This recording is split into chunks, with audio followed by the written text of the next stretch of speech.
So welcome everyone to today's edition of the Take 15 podcast, created by me, Sally Walker of SW Career Coaching Limited.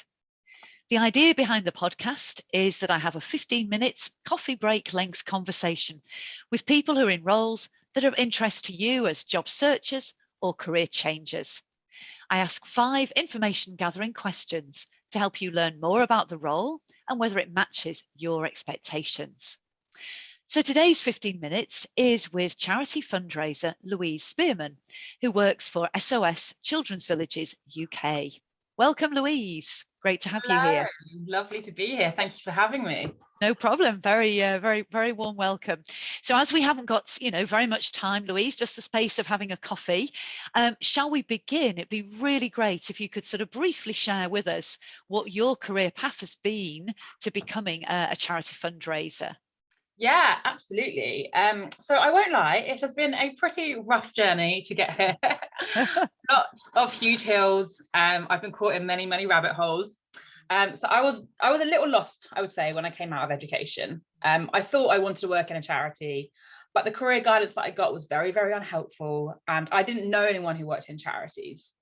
I tried to get in for a little while. I was going after all the big names like WaterAid, Comic Relief, UNICEF, which aren't easy to get into without experience. After a few months of no success, I just needed a job, any job. So I took something else and fell into it as a career. It was very corporate, working with financial institutions. And any of my friends will tell you, I am the last person on earth who you would expect to see in an organization like that. I'm much more creative and I'm full of morals. And I just felt like I could never flourish there. Don't get me wrong, like I really tried and I put my all in, and I tried to be very corporate for a while, but it was just so untrue to me, and I knew it. So I kept applying for charity roles whilst working there, but I couldn't get in. I had no professional experience in the sector, despite the fact that I had a lot of charity experience personally. I'd always done a lot of fundraising, events, volunteering. It had always been a huge passion of mine. So I just felt really stuck and trapped, and I felt like I was in a really unhappy career for the rest of my life. And then the pandemic hit. The company that I worked at was quite hard hit, so I was one of the many who got put on furlough. And I just thought, this is my time. I've been given the time to get the experience that I need to make this move, finally. I knew that corporate fundraising would make most sense skills-wise due to my corporate background. So I just put my absolute all into it. I worked full-time on making the move. So I reached out to local charities to offer them my services. I ended up taking 2 voluntary roles, one with a small charity who I actually now freelance for, and then also one for a tech platform that works with small charities. I completely cleared out my LinkedIn network of previous connections irrelevant to the charity sector. And then I went absolutely mental connecting with every single fundraiser I could possibly find. And I asked them for calls, for help, for advice. I reached out to previous charities I'd worked for and asked the fundraisers there to help me learn. I bought fundraising books, I read them all. I attended webinars about fundraising and also about how to career change and get your CV right and stuff like that. I just went all in. Eventually, after 7 months of rejections, I got in. My progress was really interesting to see. So the first few months, I couldn't even get an interview. But to be fair, the industry was very low on jobs at the time, and this was when furlough was being rolled out. So there wasn't much recruitment, and there were a lot of fundraisers being made redundant. So generally, they were getting the first offers, which made sense. The middle few months, I was getting some interviews, but I probably wasn't interviewing that well. But by the last few months, I was getting a lot of interviews. So obviously, my applications were getting stronger as I was learning what and what didn't work. I was also getting feedback from all the interviews saying like, you're perfect, you clearly have the passion, transferable skills, willingness to learn, etc. But there is somebody else with the experience. And I was told there was nothing more I could do. So it was really awful. But yeah, one day I got my big break, and actually ridiculously, I got offered 3 jobs in one day. But yeah, and then I got in. So yeah, a lot of peddling. Yeah, amazing, Louise. No, as I say, well, I remember that day very well when you had numerous choices, and really hats off to you. I think you absolutely, gave that journey your all, and your commitment to kind of, making it happen. Talk about resilience. So yeah, really interesting, and thank you for sharing that. What about then? What's it like now? What's a typical day, if there is one, in a life of a charity fundraiser? What do you do during the day? Well, so me personally, I work fairly remotely, and actually my team, we start the day with an optional team huddle where no work chat is allowed. And it's a sort of chit chat you'd make when you get into the office and you take off your coat and you go make a cup of tea. So that's a really nice way to start the day and just connect with colleagues. And then it's on to the juicy bits. So I account manage up to about 15 or so existing corporate supporters, and each of them work with us in a different way. Some might work with us through an event, some through employee engagement or fundraising, lots of commercial participation, so that's donating a percentage of sales, lots of cause-related marketing, and that's just naming a few methods. Also, they each support different things. So many support programs that are relevant to the sort of company that they are, or they might support countries that are relevant to them and how they work. For example, they might have a manufacturer in India or something like that, so they might want to support a program in India. So every day hugely varies with what I need to do and who I need to speak to. Of course, if a company has made a donation, the most important thing to do that day is to thank them. But I spend my days keeping on top of the campaigns we're running, coming up with new ideas for campaigns, having conversations with donors and also the colleagues in the different countries and the programs that we work in, writing reports to update the donors on the programs that they're supporting, and also working on approaches for new potential corporate supporters, such as thinking of how we can approach them, coming up with the programs that we can offer, coming up with our offering. So it's very, very varied, and like I said, it depends what's going on at the time, but it's good fun. Amazing, absolutely. And again, lots of variety in the international as well as the local, very, really interesting interplay going on there. Exactly. Yeah. No, great. Good, Louise. Thank you. I can hear that passion in your voice, but, can you identify, what do you like most about your role as a charity fundraiser? And are there any aspects that you don't like as much, even go as far as dislike? Yeah, absolutely. So I think more than anything, I love the fact that what I am doing in my career is something good for the world. So in my previous career, I felt highly uncomfortable in sales jobs, getting money out of people just for it to go in our pocket, ultimately. Now I have zero qualms, as I feel no guilt, because I know that the money raised will be going directly to benefiting people all over the world in such an incredible way. I also love knowing that every pound I raise has a potential to change someone's life for the better. I honestly can't think of anything more motivating than that when it comes to work. I also really love how everybody cares just so much. From my colleagues, this is definitely the most passionate group of people I've ever worked with, to key contacts of the accounts that I manage. So in corporate sales roles, the contacts are just doing their job. They may well not be pleased to hear from you. You may well be a pest, and they're speaking to you because they need to as part of their remit. But people are happy to have something away from their day job to focus on. I know that I have the power to connect people who have a passion about making a difference to the cause that they care about. My contacts genuinely really care about what we do, hence why they have chosen to support us. They want to help and are pleased to hear from us. I think we're a bit like a breath of fresh air from their day jobs. So it's really a delight to be able to deliver that relief to people and give them a reason to be motivated at work, which is by working for this company, you also help by raising money for an amazing cause. And it's an honor to be able to facilitate that, to be honest. What I dislike it when things and proposals don't go through. So any salesperson would know, when you put time and effort into a proposal and working on a prospect, you feel disappointment.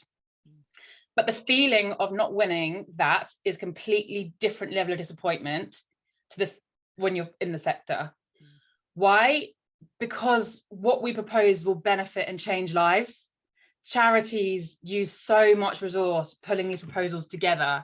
And certainly in the charity that I work in, it usually involves resource from not only our team, but a small team in a little country in Africa who actually have got a lot on their plate, and they've got children to look after and programs to run.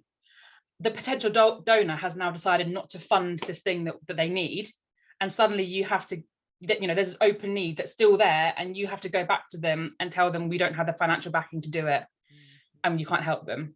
It's really heartbreaking, and it's the sort of thing that you struggle to walk away from at the end of the working day, I won't lie. No, that's yeah, exactly. No, again, really good insight, into that aspect of it. And yes, the yeah, that must be really pretty hard to kind of to cut off in a way, Louise, at the end of the day. Exactly. Yeah, exactly. So in which case then let's talk about skills and qualities. What do you think they are? Which ones do you think help you really to feel successful in your role, do you think? I think first and foremost is resilience. You get a lot of knockbacks, and you won't always see the donations rolling in.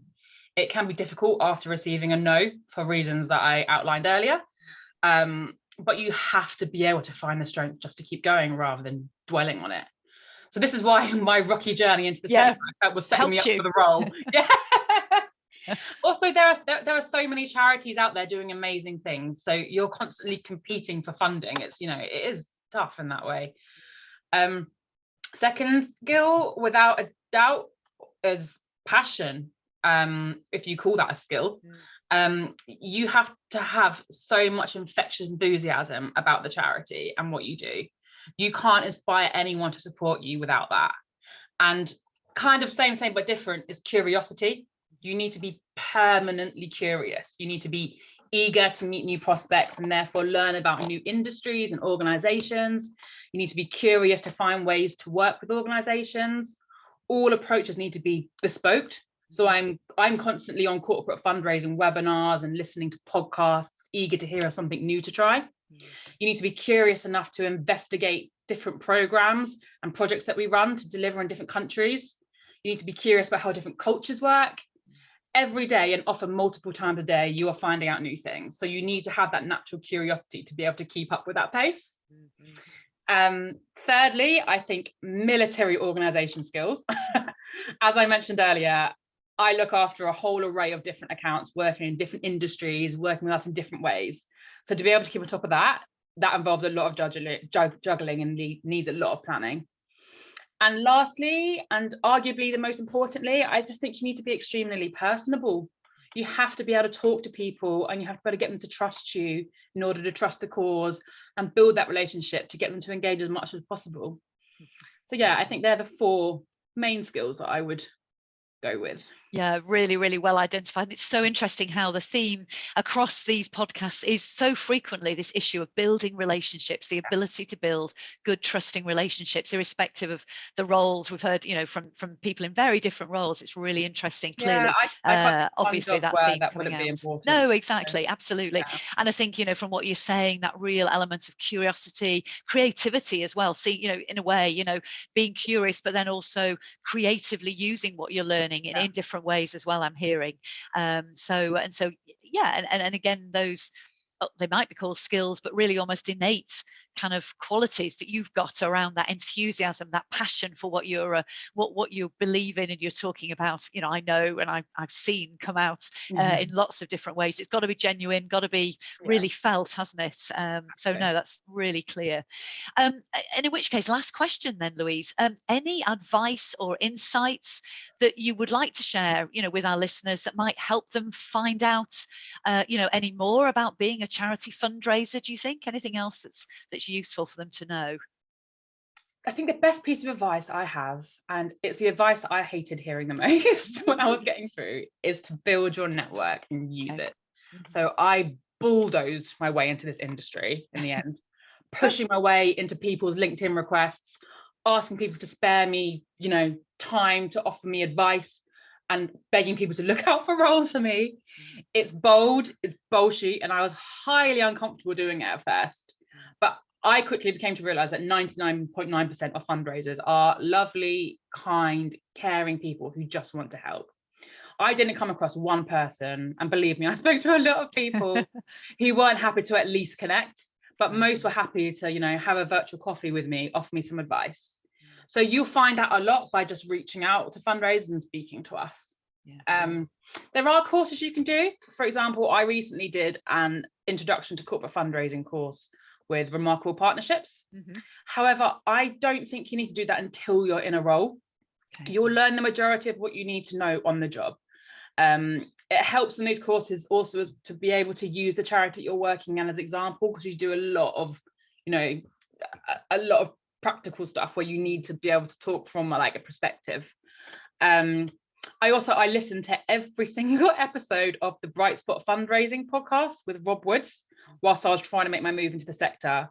And that covers many wonderful and inspiring tales about fundraising. I still listen to every episode of it now, actually. So that's a really great way to hear about the ways in which fundraising works. And I think that's it, really. No, brilliant, absolutely. In addition, I mean, I know you did lots of, you know, volunteering yourself and you know, just getting out there into the sector, and as you say, mining as many of those, you know, those sort of relationships that you were building that way as well. Fantastic. No, brilliant, lovely insights. Great. Well, thank you very much. We are at the end of our 15 minutes coffee together, virtual coffee. So thank you so much, Louise, for your contribution to our podcast today. Thank you for having me. Thank you very much.